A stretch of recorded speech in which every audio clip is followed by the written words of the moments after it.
Moi Nicolas, je travaille à la direction technique de Freycinet International.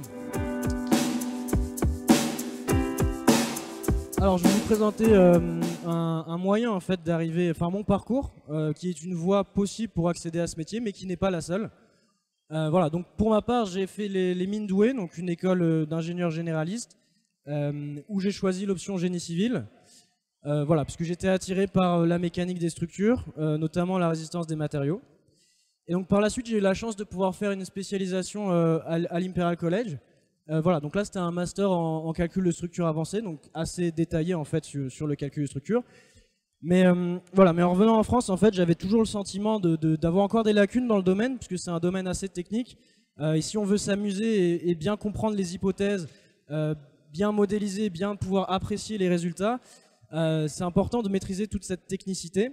Et c'est pour ça que j'ai choisi de faire le CHEC, donc le Centre des hautes études de la construction.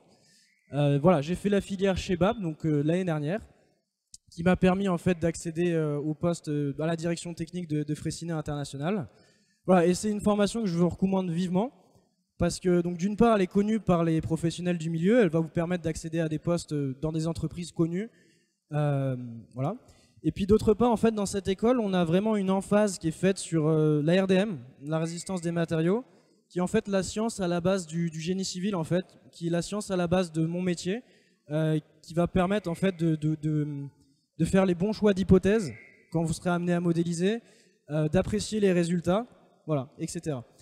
Et un autre point important aussi, c'est que dans cette école, on met l'accent sur l'application de cette science aux outils numériques.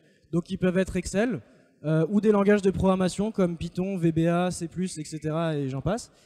Et en fait, cet accent est très important parce qu'il va vous permettre de créer vos propres outils de résolution, voilà, dont vous maîtriserez les hypothèses, le cadre de validité des résultats, puisque ce seront vos outils à vous, et qui vous éviteront en fait de passer, quand cela est possible, par les logiciels commerciaux d'éléments finis, pour lesquels, dans la plupart des cas, vous ne maîtrisez pas les hypothèses, et ça reste souvent une boîte noire qu'on ne maîtrise pas forcément.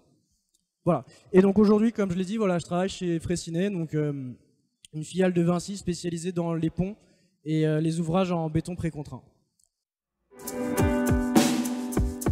On peut venir au chèque à n'importe quel âge. Moi, j'ai fait le choix d'y retourner juste après mon école d'ingénieur parce que je savais déjà ce que je voulais faire.